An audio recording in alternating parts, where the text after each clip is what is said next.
Welcome student, Subhash English school की online classes में आपका स्वागत है।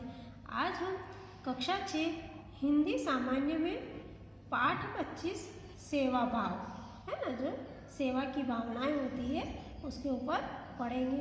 ये जयंत जोशी ने लिखा है। प्रतापपुर शहर में एक सरल स्वभाव का बच्चा विजय रहता था। दूसरों की सेवा करना उसको बहुत अच्छा लगता था। वह मोहल्ले में रहने वालों की ही नहीं बल्कि अपने आसपास के पेड़ पौधों और पशु पक्षियों की भी सेवा करता था, है ना। एक प्रतापपुर शहर में एक सरल स्वभाव का जो बहुत ही प्यारा बच्चा रहता था, उसका नाम विजय है। वह अपने आसपास और मोहल्ले वालों की सेवा करता था, पर वो जो जानवर है, पशु पक्षी है, पेड़ पौधे, उनकी भी सेवा करता था। मोहल्ले वाले उसे बहुत स्नेह करते थे।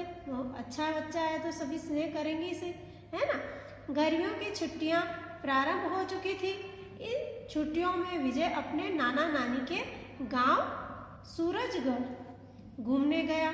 सभी जाते हैं, कोई नाना नानी के जाते हैं, कोई बुआ के जाता है, कोई कहाँ जाता है। तो ये भी अपने नाना नानी के यहाँ सूरजगढ़ घूमने गया।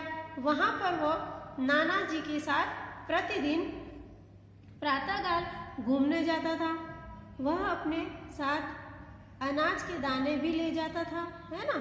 थोड़े से अनाज भी ले जाता था, गेहूँ मक्का जो भी हो वो सब। रास्ते में मिलने वाले पक्षियों को चुगने के लिए डाल देता था, यानी उनको खाने के लिए दे देता था। पक्षी दानों को चुगते हैं, है ना, खाते हैं। खाना जो अपन खाते हैं ना, उसको खाते बोलते हैं, है ना। तो पक्षियों के जो खाना खाने का जो तरीका उसको कहते हैं चुगना। तो ये पक्षियों को चुगने के लिए डाल देते थे। इतना ही नहीं, कभी वह किसी बूढ़ी दादी को, है ना, किसी बूढ़ी दादी को रास्ता पार करा देता, तो कभी किसी रास्ते में मिलने वाले घायल पशुओं को देखकर उसकी मदद करता। यदि पशु अधिक कष्ट में होते तो विजय इसकी सूचना गांव में पशु चिकित्सालय, है ना, चिकित्सक जो होता है पशु चिकित्सक, उसको दे देता, है ना। यदि कोई बीमार होता है तो उसको क्या करता है वो, कि गांव में जो पशुओं का जो डॉक्टर होता है उसे बुला लेता कि यहाँ पर ये पशु बहुत ही ज़्यादा बीमार है और आप इसे देख लीजिए। तो वो उसको बुला लेता था। विजय का यह सेवा भाव देखकर नाना जी मन ही मन खुश होते, लेकिन उसे चिढ़ाने के लिए कहते, बेटा तू यहाँ मेरे साथ घूमने आता है या इन सभी की सेवा करने, है ना। नाना जी को बड़ा अच्छा भी लगता है, मन ही मन खुश होते हैं, पर उसको चिढ़ाने के लिए कहते हैं कि देखिए ये क्या कहे। तो कहते हैं कि तू मेरे साथ घूमने आता है कि या इन सब की सेवा करने आता है। तो विजय तत्काल उत्तर देता है, नाना जी आप भी तो पिताजी हैं, पिताजी की तरह मुझे गीता में लिखी हुई अच्छी अच्छी बातें सिखाते हैं, है ना। आप भी तो मुझे पिताजी की तरह गीता जी में लिखी हुई अच्छी अच्छी बातें सिखाते हो, है ना। और आप ही कह रहे हो कि आप सेवा करने आया है कि घूमने आया है।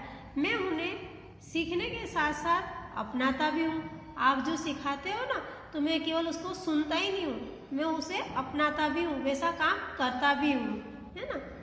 आपने ही तो कहा था कि गीता में लिखा है कि संसार में सभी प्राणियों को समान भाव से देखो, है ना। आपने कहा है कि गीता में लिखा है कि संसार में सभी प्राणियों को एक समान देखो, चाहे वो पशु पक्षी हो या जीव जंतु हो या मनुष्य हो, है। इसलिए मुझे पेड़ पौधे, पशु पक्षियों, मनुष्यों की सेवा करने में भेदभाव का अनुभव नहीं होता है। इसीलिए मैं सबकी सेवा समान रूप से करता हूँ। छोटा बालक जो है उसके कितने अच्छे भाव हैं। नाना जी ने गर्व से विजय की पीठ थपथपाते हुए कहा, शाबाश विजय। विजय के उत्तर से बहुत ही खुश हुए। मुझे लगता है कि तुम न सिर्फ गीता के उपदेश सुनते हो बल्कि उन्हें आत्मसात भी करते हो। आत्मसात का मतलब होता है अपनाना, अपने अंदर अपने मन में उतारना और उनके पद चिन्हों पर चलना है, जैसा कहा है वैसा करना है। एक दिन की बात है कि प्रतिदिन की तरह विजय अपने नाना जी के साथ घूमने जा रहा था। अचानक उसे सड़क किनारे लगे हुए कुछ मुरझाए हुए पेड़ पौधे दिखलाई दिए। उन्हें देखकर उसे दुख हुआ। उसने नाना जी से कहा, नाना जी मैं अभी आता हूँ। यह कहकर वह आसपास पानी ढूंढने लगा। उसे पास में एक हैंडपंप दिखलाई दिया। वह दौड़कर वहाँ पहुँचा और उस हैंडपंप पर पानी भरने वाले सज्जन से बड़ी विनम्रता के साथ बोला, दादाजी क्या आप मुझे एक बाल्टी पानी दे सकते हो? है ना, उसने क्या कहा कि दादाजी मुझे आप एक बाल्टी पानी दे सकते हो। कहाँ पर? वो उन मुरझाए हुए पौधों को देखकर बड़ा दुखी हुआ और दुखी होने के बाद उसने कहा कि मैं कहीं आसपास से पानी का बंदोबस्त करता हूँ, ढूंढता हूँ। तो उसने सामने एक हैंडपंप दिखा। हैंडपंप पर एक दादाजी पानी भर रहे थे, तो उसने जाके उनसे इस प्रकार विनम्रता से बोला। विजय की भोली सूरत देखकर उन्होंने तुरंत ही उसे पानी दे दिया, यानी कि पानी की बाल्टी दे दी। विजय ने पानी ले जाकर उन मुरझाए हुए पेड़ पौधों में डाल दिया।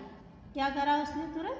देखो इस पिक्चर में, है ना, ये दादाजी, ये उसके नाना जी देख रहे हैं और ये जो बाल्टी लेके आया और ये मुरझाए हुए पेड़ पौधों को पानी देना शुरू कर दिया। उसने चलते फिरते, ऐसे ही नहीं कि केवल अपन चलते हैं ना तो जो रास्ते में पड़े हुए पत्थर रहते हैं उनको ठोकर मारते हुए चलते रहते हैं, अपना ध्यान कहीं और रहता है, पता ही नहीं चलता है ना। पर इसने सब दूर देखता हुआ जा रहा था और उसको मुरझाए हुए पौधे दिखे और तुरंत उसने उन पौधों में पानी दे दिया। अब पानी देने से वो पौधे वापस जीवित हो जाएंगे और उनमें अपनी अच्छी चाल पकड़ लेंगे, है ना, तंदुरुस्त हो जाएंगे। तो इस तरह से उस विजय ने इन पौधों को जीवन दान दिया। ये सारा दृश्य सड़क के किनारे खड़ी कार में बैठा एक व्यक्ति देख रहा था, है ना। कोई ना कोई तो देखता है, अच्छा बुरा सारा कार्य, अपन कहते हैं ना भगवान सब जगह देखता है, पर वो इंसानों के रूप में यहीं आके धरती पर आकर भी सब कुछ देखता है। उसने संकेत से विजय को अपने पास बुलाया। ये सारा कार्य देख रहा था तो कार वाले ने उस विजय को अपनी ओर बुलाया। विजय अपने नाना जी का हाथ पकड़े हुए उस व्यक्ति के पास गया। कार के बाहर निकलकर उस व्यक्ति ने कहा, बेटा आप उन पेड़ पौधों में पानी क्यों डाल रहे थे, है ना। देखो ये यहाँ पर ये कार वाला व्यक्ति बैठा हुआ इस विजय को देख रहा है यहाँ से। तो फिर उसने उसको बुलाया और पूछा कि आप इन पेड़ पौधों में पानी क्यों डाल रहे थे। तो विजय ने बड़ी ही सरलता से उत्तर दिया, मैंने इन पेड़ पौधों को मुरझाते हुए देखा, इसलिए मैंने इनमें पानी डाला। मेरे पिताजी कहते हैं, गीता का सार है कि संसार के समस्त प्राणियों में परमात्मा का वास होता है ना। मेरे पिताजी क्या कहते हैं कि संसार के समस्त प्राणियों में परमात्मा का वास होता है, अतः उनकी सेवा करना परमात्मा की सेवा करना होता है। क्या कहा कि मेरे पिताजी कहा करते हैं कि संसार के समस्त प्राणियों में परमात्मा का निवास होता है, यानी भगवान होते हैं, और उनकी सेवा करना भगवान की सेवा होती है। अब भगवान की सेवा कैसे करेंगे? पत्थर की मूर्ति है, उस मूर्ति को आप रोज चंदन घिसो और उन पर रोज निलाओ धुलाओ, तो उनकी सेवा नहीं होगी, वो एक औपचारिक रूप होगा। यदि आपने भूखों को खाना खिलाया, प्यासों को पानी पिलाया, है ना, किसी अंधों को रोड पार करा दिया, तो ये भगवान की सेवा हुई है, क्योंकि भगवान के ही तो ये लोग सब हैं, ये जितने भी बंदे हैं, जितने भी जीव जंतु हैं, ये परमात्मा के ही हैं। तो अगर उस परमात्मा के जीवों को, परमात्मा रूपी उन जीवों में अगर आपने उनकी सेवा करी तो भगवान की सेवा हो गई। तो विजय ने भी यही उत्तर दिया कि मेरे पिताजी ऐसा कहते हैं।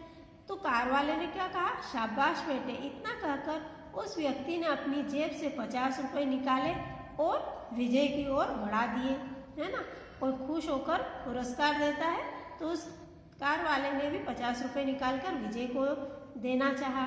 विजय ने आश्चर्य भाव के साथ उसकी ओर देखा तो वह हंसते हुए बोला, बेटा यह तो तुम्हारे अच्छे काम का पुरस्कार है ना, यह तो तुम्हारे अच्छे काम का पुरस्कार है। जब विजय ने उनकी तरफ देखा तो उन्होंने क्या कहा कि अरे इसे ले लो, ये तो तुम्हारे अच्छे काम का पुरस्कार है। जो अच्छा कार्य करता है उसको पुरस्कार भी मिलता है ना। तो विजय ने कहा, मैं क्षमा चाहता हूँ, मैं यह रुपए नहीं ले सकता। मैंने उन पौधों में पानी मात्र सेवा भाव के कारण डाला है, इसलिए नहीं कि मुझे पुरस्कार मिले। हाँ, मैंने अपने मन से उनकी सेवा करी है। सेवा इसलिए नहीं करी कि कोई मुझे पुरस्कार दे, है ना। मेरे सेवा भाव मात्र मेरी सेवा से। तो विजय की यह बात सुनकर उस व्यक्ति को बहुत आश्चर्य हुआ। उसने विजय के सिर पर स्नेह से हाथ फिराते हुए कहा, बहुत अच्छे बेटा, हमने तो सिर्फ गीता में पढ़ा था कि कर्म करो, फल की इच्छा मत करो, है ना। हमने तो केवल गीता में ये पढ़ा था कि कर्म करो और फल की इच्छा मत करो, है ना।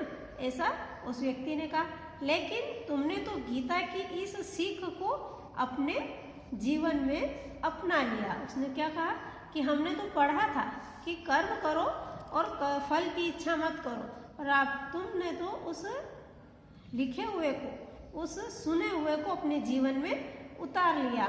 विजय बड़े ही ध्यान से उस सज्जन की बातें सुन रहा था, है ना। बड़े ही ध्यान से उस सज्जन की बातें सुन रहा।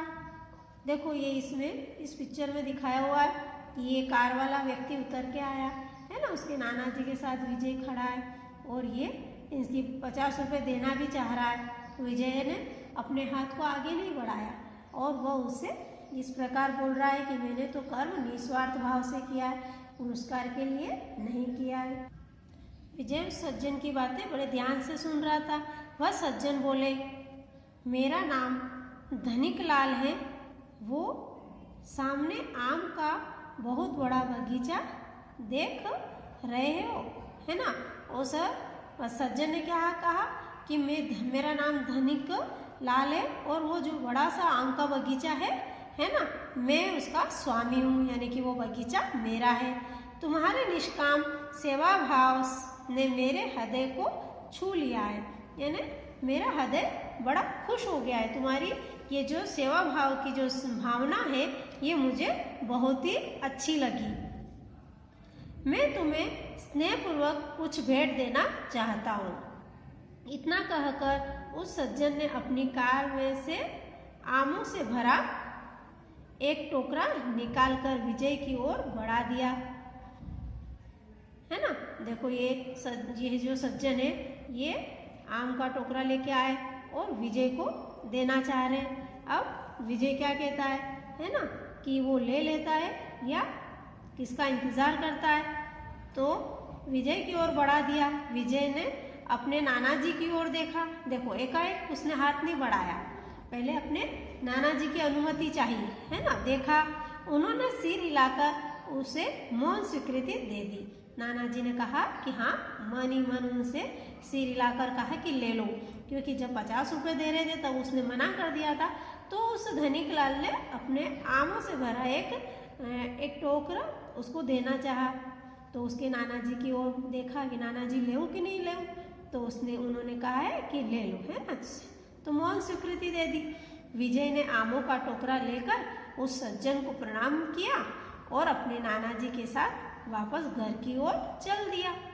रास्ते में विजय सोचता जा रहा था, पिताजी सही कहते थे, कर्म करो, फल की चिंता मत करो।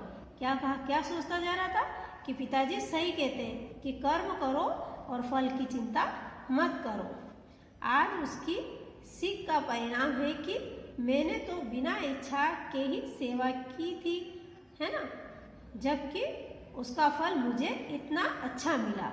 मैंने तो बिना स्वार्थ के सेवा करी थी कि मुझे कोई फल नहीं चाहिए, पर फिर भी उसका फल मुझे इतना अच्छा मिला।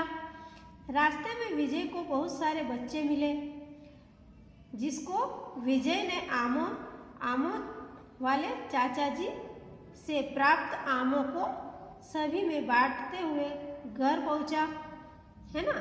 उसने क्या करा कि जो रास्ते में उसे बहुत सारे बच्चे मिले, उन सब बच्चों में वो विजय उस जो आम मिले थे उनको बांटते हुए घर पहुंचा। घर पहुंचकर आमों की टोकरी में से, है ना, आमों की टोकरी में से एक आम लिया। आम का फल लेकर शेष सभी आम नाना जी को देते हुए कहा, नाना जी, यह आम मोहल्ले के सभी, है ना, सभी बच्चों को बांट दो, मैंने अपने लिए फल ले लिया है। उसने कहा कि नाना जी, बहुत सारे बच्चे मैंने देखे हैं रास्ते में, मोहल्ले में, ये उनको दे दो और मैंने अपने हिस्से का एक आम ले लिया है। नाना जी ने घर के सभी सदस्यों से विजय की बुरी बुरी प्रशंसा की और घर के सभी सदस्यों को रास्ते में घटी घटनाएं भी सुनाई, है ना। बुरी बुरी प्रशंसा, यानी बहुत ही खुश होकर बहुत अधिक उसकी प्रशंसा करी, खूब प्रशंसा करी। और रास्ते में जितनी भी घटना घटी और विजय ने क्या क्या कार्य किए वो सब अपने परिवार वालों को बताया और सभी उस पर गर्व करने लगे कि हमारा जो बच्चा है वो कितना सेवाभावी है। और जितने भी आम आए थे उसने भी अपने मोहल्ले वाले सारे दोस्तों को भी दे दिए और खुद ने भी खाए। इस तरह से आपका ये जो लेसन है ये कंप्लीट हुआ है ना। आपको अच्छे से समझ में आया होगा और आप भी चाहते होंगे कि हम भी कुछ न कुछ किसी न किसी की सेवा करें, तो ज़रूर करिए। धन्यवाद।